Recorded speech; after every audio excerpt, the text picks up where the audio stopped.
This episode of Out of Spec Reviews is brought to you by Magna. More on that later. Hey, welcome back to another Out of Spec Reviews video. I've got Imad here with his EV6. And you may remember him from the giant road trip we did when he bought this in Wisconsin, drove it all the way back down to Dallas in the cold of winter on an EGMP car. All you nerds know that's the hardest thing to do. And if you don't know about that, go check out that video on Out of Spec Motoring. But I'm here with Imad down in Dallas again to talk about how he feels after owning the EV6 for a few months and a few thousand miles. So I'm sure a lot of people's first reaction is this EV6 does not look stock necessarily.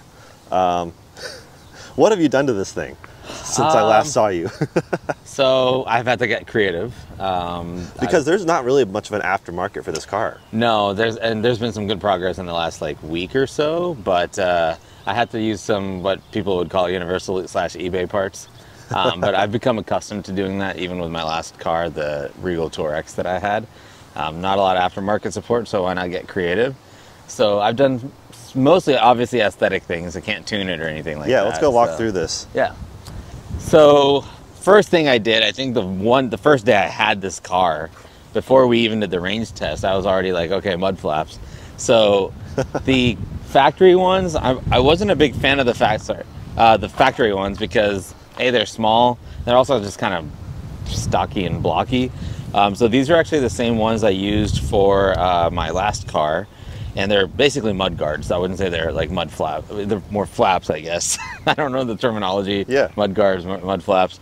So the universals, but I've been able to find these ones that I really like, and they do the job. I actually just put them on my new other car, my Golf R as well. Same exact brand, had them on the Tour X. This is my third set. So I really like them. So I did that immediately, A, to help protect the car, but also aesthetically, I think it looks better. And then I blacked all the silver out, which was a big deal. Yeah, it looks really good. So the silver basically ran along the sides, all this little trim. The front had a little bit, and I did use Plasti Dip because A, I can fix it easily. Got a couple chips the other day and I went and just resprayed it. You can tell where it's coming off. I need to redo it. But basically Plasti Dipped that. I also Plasti Dipped the emblems. So all the silver. And the good thing is it wasn't chrome, it was silver. So it didn't look as prominent as chrome would have. But blacked that out, blacked this whole line out right here as well. Yeah, I was gonna say this used to be. Yep, that's all. It used to be silver. And then I went and got the roof wrapped. That was a fun ordeal because of the spoiler design. It's a very, very tough design to wrap. I think any rapper will tell you that. Any vinyl rapper, not like hip hop rapper. But yeah, so I did that, and I think it basically finished the look. And then the next step was, okay, so wheels, because the stock 19s were not working. And I had to do a lot of research on offset. Again, nobody had really done aftermarket, at least not published it on the web or anything. So I kind of did some measurements, and I actually went plus 35, and I moved up to 20s. I did use the stock tire size that comes with the GT line, because I knew that tire size was tested and proven with this design, with this car. So I just found wheels that would fit that, and plus I didn't want to go any wider because there's not much clearance on the inside of the car itself. So what I ended up with is 20 by 9s and plus 35. So if you'll notice, there is a little bit of poke. And at first I was kind of like, I kind of expected it, but it's grown on me. It kind of delivers the whole Moon Rover look that this car already has. So yeah, and then minor things. I added the side skirt, side splitter, whatever you want to call it. Obviously not made for this car, but they're universal. And somehow the design actually kind of worked where it went in when the car went in. That's crazy. So I bought these, and it added just a little bit of flair on the side. And then I did the rear diffuser, which really not functional, I don't think at all, but it's just a universal piece. But it really cleaned up, or at least added a little bit of an accent on a very bland rear bumper. So yeah, looks good. Of course, the wagon license plate, which is really funny because that's a hot debate for this car. That's a hot debate. I don't feel like it's that much of a debate. We're just kind of trolling them at this point. But I did want to mention very briefly, a lot of people consider wagons needing a B or a D and C pillar, which technically there's a window here. So this could sort of be considered a C pillar, and the D pillar could be this giant thing. Gosh, yeah. And the C or the third window has to be above the storage, which it can be if the seats are screwed up. And then the trunk opening has to be above the axle or behind it, which it kind of is. Yeah. So Yeah, the story behind the license plate, I had it on my last wagon, which was actually a wagon, and I wanted to recycle it. And I know, is it a wagon, is it not? I don't know if I care that much, but... I feel like, so you also have springs that you have not Yes. installed yet. Yeah, which I have... At this point, it looks kind of like a Moonrover CUV, like if CUVs were on Mars. But once you lower it, I feel like that could add a little bit to the wagon look. Yeah. Maybe? Yeah, I've got the iBox spring sitting at home that I haven't installed yet. I'm excited about that. And then I forgot I did do the calipers. Yeah, that's right. They're blue, and you have the little Kia logos on them. Yeah, I got these stickers from a guy on Etsy who, it just said light blue, and when I got them, they actually match almost exactly on the blue calipers that I did. And I chose blue. Everybody said, you know, do red, do red. All my cars have had red. So I just wanted to do something, a little bit of a tribute to electric. But also, I think it just pops on the Glacier. I think it looks really good. Red would have been really good too. Yeah. But, yeah. I mean, it looks awesome. I think everyone, I don't know, you know, modifications are a way to personalize your car. Yeah. And I think this is cool just because there's not a whole lot of people doing EV mods unless you own a Tesla, in which case the first mod is always wrapping it. It's like a requirement. Yeah. But it's cool from a distance. I mean, the roof is so, like, I guess the lines get thinner as you get to the back. And so the roof wrapped black makes it look kind of like it has a glass roof, which it doesn't, but a lot of EVs do. So I think that just, I don't know, I think it looks pretty rad, honestly. Yeah. That's enough about kind of the new exterior modifications. I do want to jump to kind of talking to you and your wife, Casey, about EV ownership, because this is your all's first EV. Yeah. And let's go see how y'all feel about it. Cool. This episode is proudly brought to you by Magna. Magna is a mobility technology company that is super unique because they touch every aspect of almost every car in the market, especially a lot of electric vehicles, and they even can produce vehicles from the ground up. Now, you may remember I shot a series just recently testing some of their new electric vehicle powertrains, so stay tuned for a lot of Magna content to come. We're going to be going in depth with some really interesting topics with these guys, and Out of Spec wants to thank Magna for sponsoring this review and tons of other videos to come right here on Out of Spec. We look forward to working with Magna to define and find out what the future of mobility looks like. All right, so we are now in Ahmad's house with his better half, Casey, and we're going to talk about just what it's like to own an EV. And actually, first of all, if you liked all the mods you saw in his car, you should check out his YouTube channel, Immodifications, which is a great name. Which there's a debate that you came up with it, but maybe not. I heard it was someone else, yeah. Yeah. Yeah. But anyways, so I guess why EV6 versus everything else, and how much of this was Ahmad versus your input, Casey? You want the real story? Yeah. I was deathly ill with COVID, and Ahmad comes in the bedroom while I'm laying there, half out of it, and goes, so I sold your wagon. This needs to be one of those reenactments. What? Like, you know, the black and white footage with the reenactment logo on the bottom. Yeah, yeah, Professional exactly. actors. Yeah. But I always trust him with cars, so yeah, he just turned around and told me what he was gonna buy instead. Showed me a lot of videos, reviews on YouTube, but I mean, there was a lot of backstory to it because we were debating. I think we talked about pulling the trigger on a Sorento, even a plug-in hybrid Sorento, until I realized how underpowered it was. So it wasn't like out of nowhere we were getting a new car, but we were getting the Sorento because the EV6 didn't have an announced date that was very clear, and all of a sudden they started showing up on lots, and so I just immediately was like, somebody wants to buy my wagon, and the EV6s are showing up, so I just went to her and we started talking about it real quick. So. But and in this season of like everything being over sticker, did you have to pay over sticker, or how was that? I did not, but I think my over sticker was the fun road trip we did to get it. But no, we didn't pay over sticker. I refused to.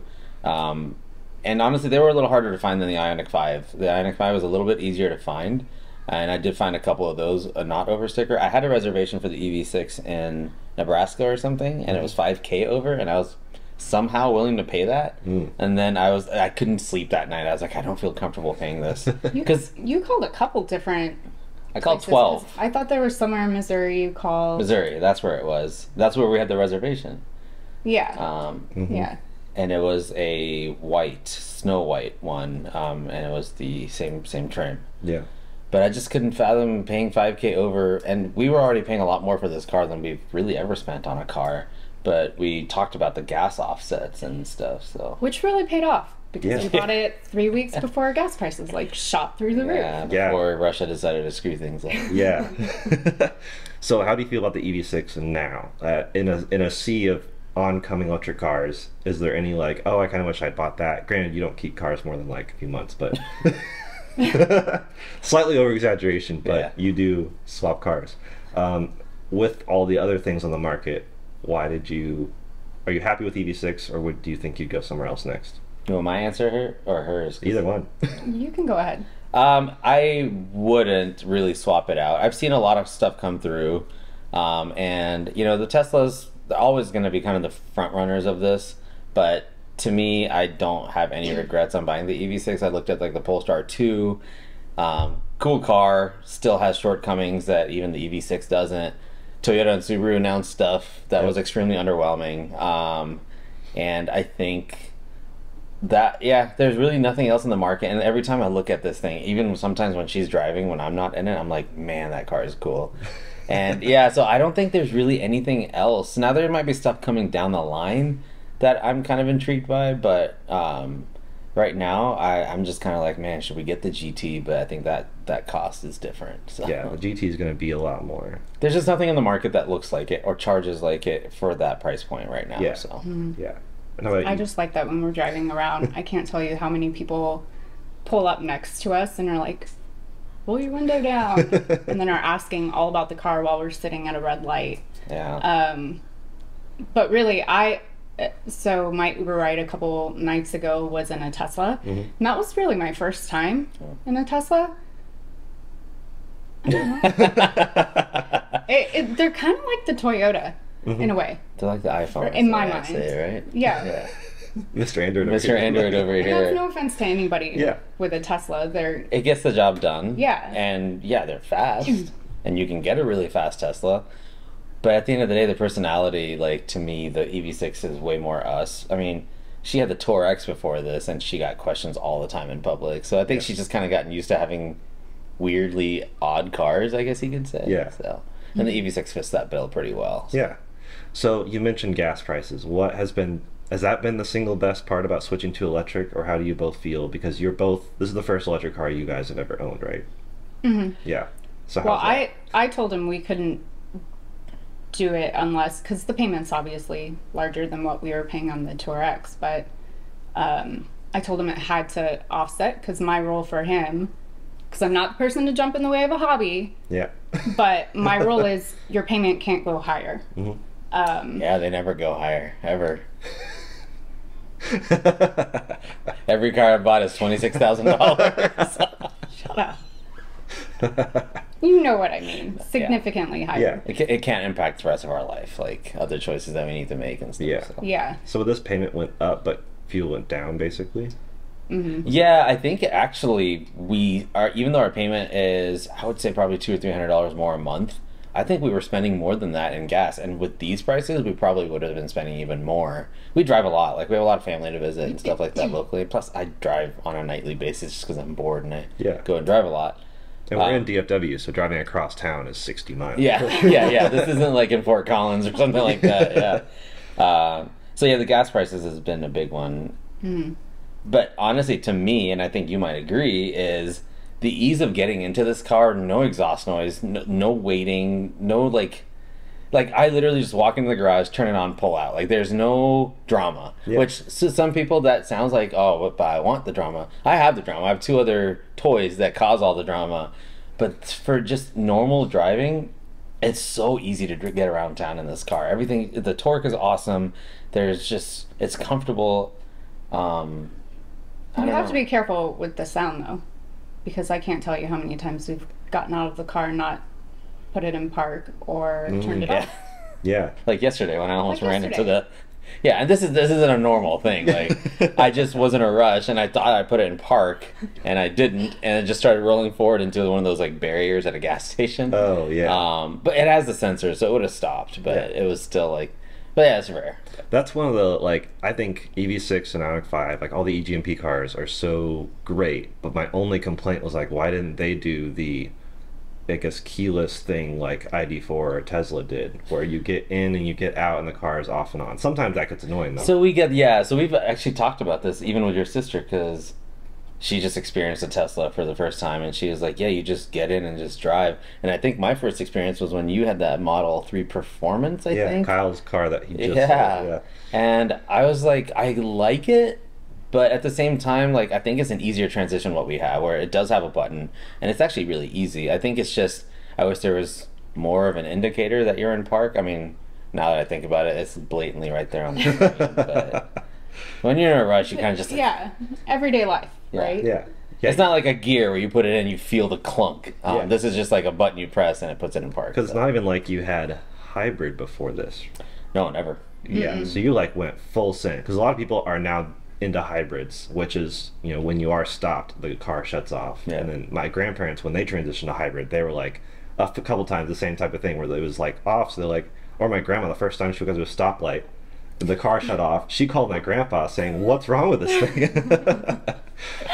So obviously gas is great. Getting in, no turbo warm up time. You just like get in and go. Yeah, it's not even just a warm up. I think it's just the ease of like it. Literally, you don't think about anything. You just like get in and drive. You don't have to schedule maintenance, or at least you do a lot of your own maintenance. You don't have to touch any of that.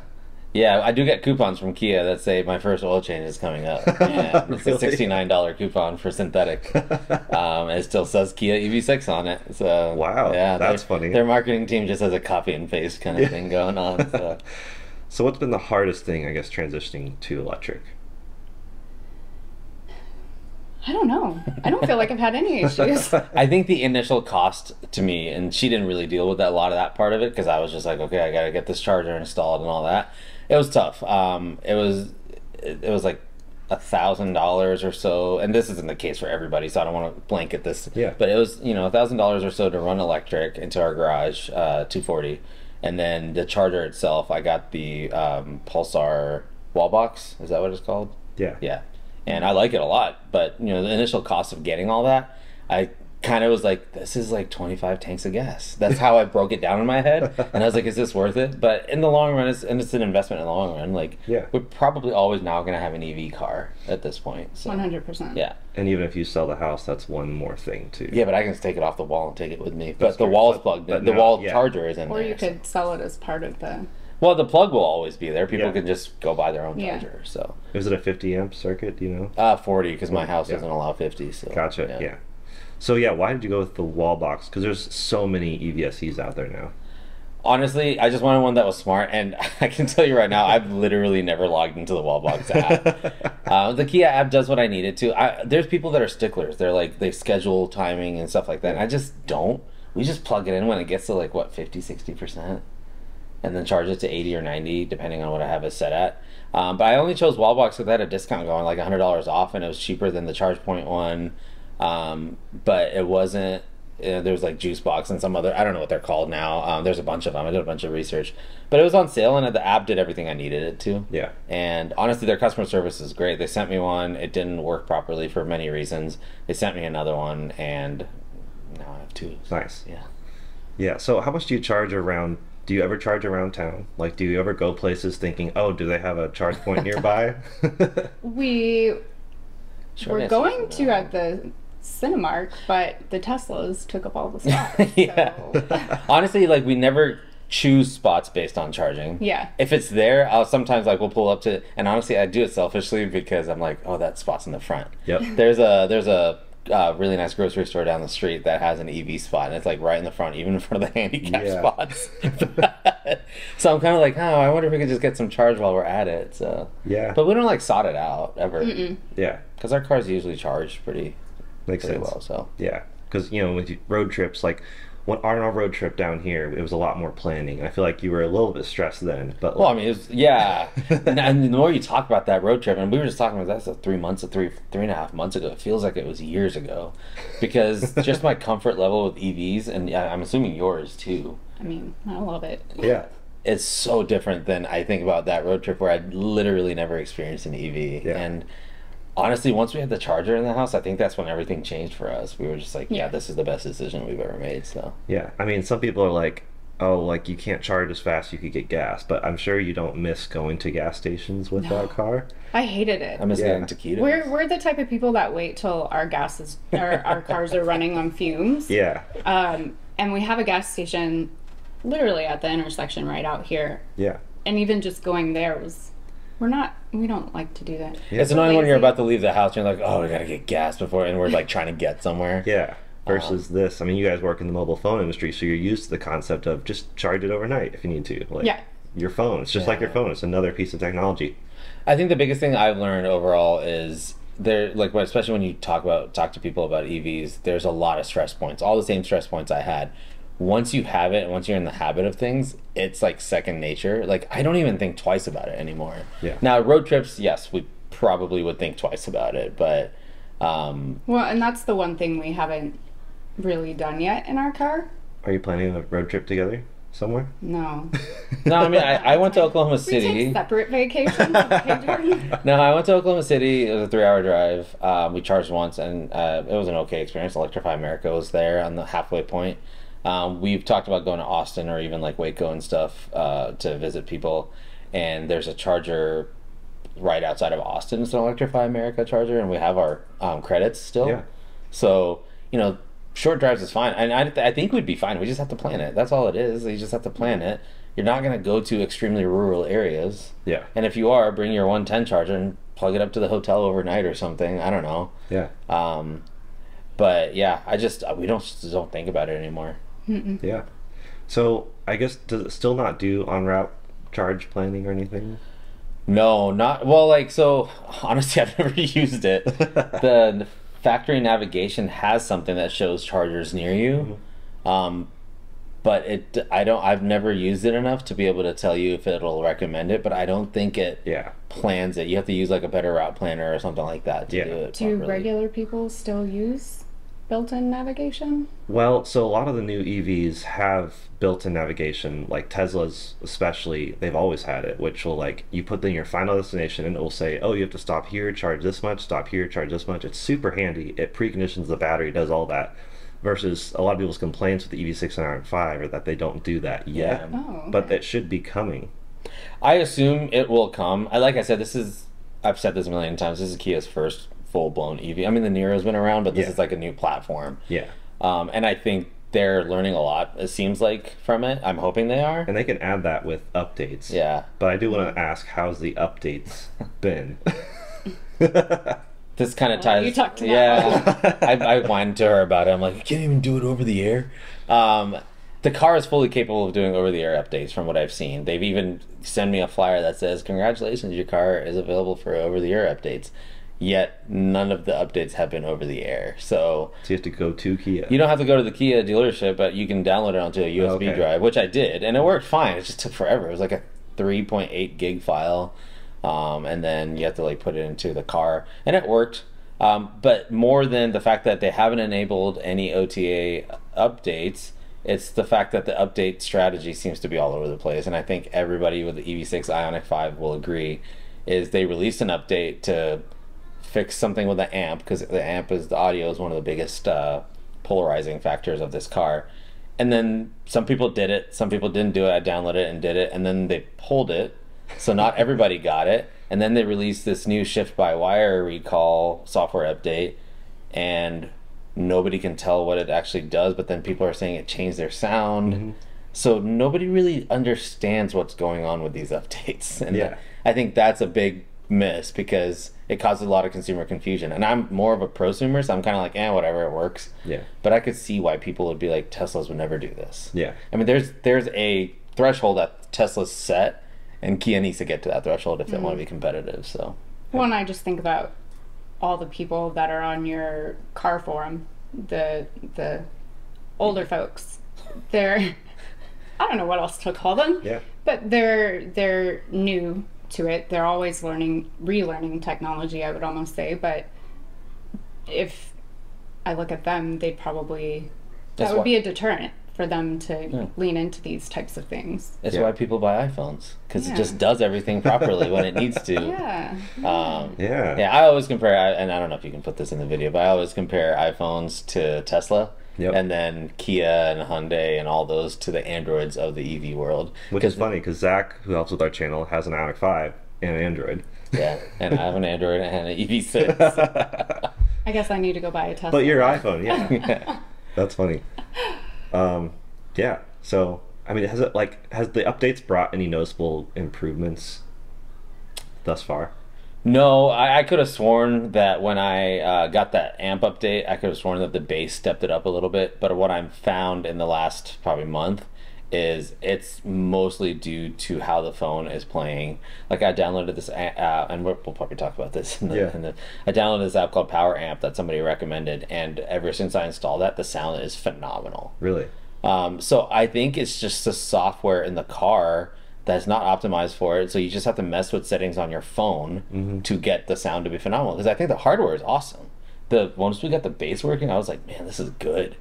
But it's just they can't seem to figure out what to do with that, and also there's no clarity. It just said amp something update, but it didn't do anything for anybody. Yeah. So nobody knows. Yeah, because one of the magic of modern cars, especially EVs, is you can like improve the whole experience with software. So it's like your car that you buy is not necessarily the car you have forever, because they can always add cool new things, which Tesla does, for better or for worse. Some people complain about the new update. They're like, they changed the font. Yeah. Why would they do that? But I guess that's something you could see, but then again, hopefully they do over the air, because that's such a more seamless experience. Yeah, Tesla's impressive though. I mean, like they changed the whole driving dynamic of the car with software updates. And I'm sure Kia will be able to do it at some point. Maybe the GT will be the trigger point for them to kind of do stuff like that. I just think they scrambled this launch. I think it's pretty clear. It's a great car, really good reviews all across the board, but they scrambled to launch this car, and it was, to me, still a messy process. Yeah. So nice. Yeah. Well, anything else you want to add, or just enjoying it? Yeah. Would you choose any other color if you could? No, I really like the color that I have. Okay, actually, I have a question for her that I've never had. What do you think about the mods that I've done? The mods? All the modifications? Yeah. So, pause. A lot of people are like, why would you modify an electric car? It's already perfectly optimized for efficiency. Have you guys, I guess first answer, how do you like the mods, but then have they made any noticeable impact? I get that question every day, yeah. My YouTube is filled with that question. I mean, it's no different than modding other cars in the sense that you want to make it your own. And he just has a knack for making things look even better, which I would never tell him that There's outside people of this. There's people that disagree. He's going to take this clip and frame it When somehow. he was talking to me about putting the black on the top of the car, I was like, no, please don't do that. I don't want that. Don't do it. And then he was talking about using blue on my calipers. I said, no, please don't do it. I listened to her really well. I took her feedback into consideration. On her car. But again, I just need to trust him with that, because he's never done anything gross. So, and we've seen some gross cars around here, let me tell you, some of the things we've come across. But I really like the color blue that you chose. It's good. Yeah. Yeah. And the black looks amazing. Yeah, the black It's trial and error, but it looks The wheels good. look awesome to me. Oh yeah, and the wheels. I just like all of it. I just did it. So Now you've got to slam that thing into the ground. now I was just gonna slam it. That she's not really excited about. But No. Well, it's because I forget, like, if it's lowered, that I need to drive differently. And so that's why I don't want it lowered. Yeah. But yeah, to answer your range question, I get that question a lot, and our driving habits don't really lead to us seeing any loss, because we were doing all highway and we were measuring like, okay, we got 220 this last battery, we got 210 this one. We just don't drive like that. We basically drive around town. Once our car gets to 60%, we charge it back to 80%. So we just don't notice any difference whatsoever. Yeah. So yeah. Wow. Cool. Well, thanks for sharing your experience, and I'm sure we'll check in later, because you'll just keep doing things to it, and you'll keep growing with the car. It won't stop until he calls me and says, "Oh, I The sold your GT's car." coming out. Yeah, exactly. She'll be like, oh, I liked that. It's got green calipers from the factory. Oh, yeah. It looks so good. Anyways, check out his channel and modifications because there's a lot more stuff on that car, for better or for worse. And the comments sections are really fun to browse through. Oh yeah. And thanks for watching another Out of Spec Reviews video.